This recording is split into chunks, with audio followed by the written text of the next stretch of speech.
themes, the 5 themes I said over the last 6 months were these. Number 1, significant changes to consumers, and I can talk about that in a second, right? Number 2 was the changing regulatory environment. Number 3 is accelerating product and channel shifts. So products and channels were already shifting, and they're shifting quicker. The data's a lot faster than what we expected. Number 4 is a return to tactical basics, and I can explain what I mean by tactics.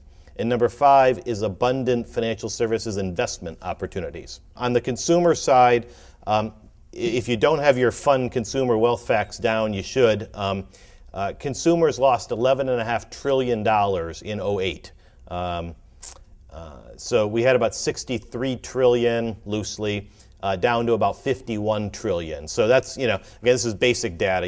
There's 300-ish million people in America. We live in 120 million households. You add us all together, that's our net worth, right? It peaked about 63 or 64 trillion, fell to 51 or 52 trillion. So we lost 11, that's in 2008. We regained about 3 trillion of that in '09, but only 3 trillion of that. And a lot of people perceive that everyone's earned their money back. The stock market's come roaring back, therefore everyone's whole now. Sure, they lost a lot, but they got it all back. That's complete, utter, bullshit is what that is, right? That's a complete misrepresentation of reality, because they lost a lot of that money in real estate, which isn't back 1 iota.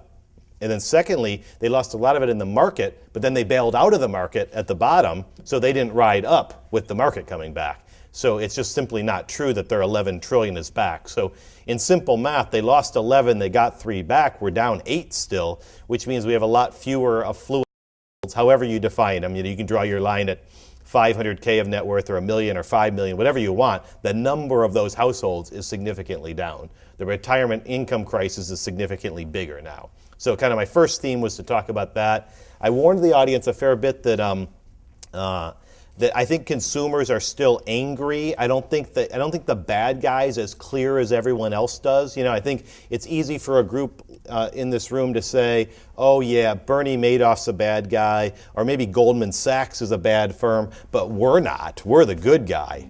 I don't think the average consumer can separate those two. And you all are invited to our consumer panel tomorrow afternoon, or noonish time. I don't have any clue what these 4 consumers will say, but I'm going to quiz them on stuff like this. I'm going to say, who's the bad guy? My guess, they're going to say something broader, like, I think all investment people are bad, or they won't be able to distinguish between he's bad, she's good, as well as everyone thinks they can. I'll ask if they understand the fiduciary concept versus suitability, and I think their eyes will gloss over at me. They have no idea what I'm talking about. That's my guess. I don't even know these 4 consumers, just so you know, so it's somewhat random what comes out of their mouth. But I don't think consumers are all back in the money. I don't think they're all happy again. I don't think the world's kind of all worked out for the average consumer. So the industry's back, firms are making money again, hedge fund comp is through the roof again, you should be a hedge fund manager, you picked the wrong career, but I don't think, every consumer is hunky-dory right now. So that was kind of my first theme, was to talk about, let's really get honest about what's going on in consumer land out there.